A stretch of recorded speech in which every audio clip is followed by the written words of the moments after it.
মুচকুন্দ ফুল, মুচকুন্দ চাপাও বলে। গাছটা বিরাট গাছ হয়, প্রচুর ফুল পড়ে আসে তলায়। আর এই যে পাতাগুলো হচ্ছে মুচকুন্দেরই পাতা, মুচকুন্দ চাপার পাতা। আমিও কতগুলো কিছু সংগ্রহ করেছি। এই যে মোটা মোটা যে ইয়েগুলো, সেগুলোই পাপড়ি, এবং এখান থেকে খুব সুগন্ধ বেরোয়।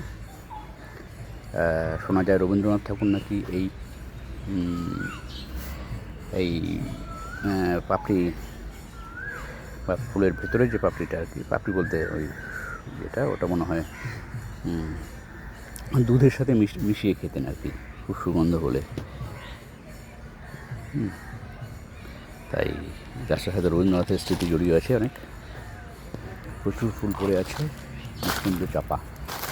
গাছটা অনেক বড় হয়, পাতাগুলোতে খাওয়াও যায় মনে হয়, মানে খাওয়া যায় বলতে পাতাগুলোতে ভাত বেড়ে খাওয়া যায়। ওই শাল পাতা যেরকম করা হয়, এই যে কাঁচা পাতাগুলো এত বড় বড় হয়। এগুলো হচ্ছে ওই এখানে একটা গাছ ছিল প্রথমে, বা এই ছেলে কেটে দিয়েছে, সেখান থেকে ছোটো ছোটো পাতাগুলো হয়েছে, মানে ছোটো ছোটো ডালের মধ্যে পাতাগুলো হয়েছে। অ্যাকচুয়াল গাছটা এই যে অ্যাকচুয়াল গাছটা এই এত বড়। এই গাছের মাথায় সব আগার ডালে সব ফুলগুলো ফুটে আছে, আর সেখান থেকেই ফুলগুলো পড়েছে আর কি। পাতাগুলো নতুন পাতা, বসন্তে পাতা ঝরেছে। এই যে খুব সম্ভবত এটা হচ্ছে পাপড়ি। এই যে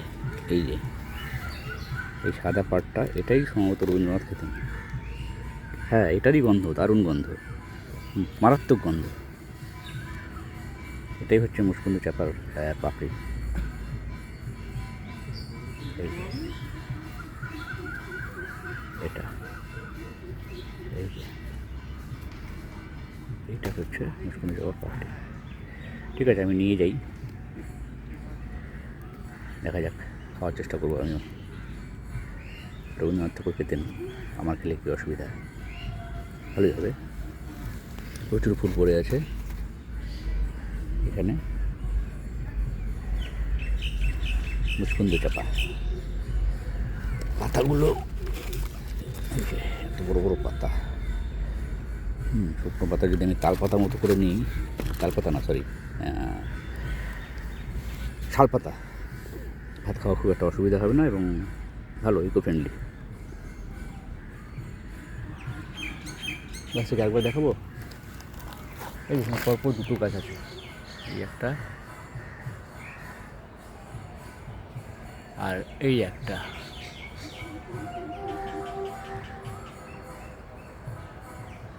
এইটা মুচকুন্দ চাপার গাছ,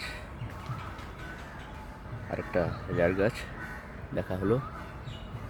থ্যাংক ইউ সবাইকে।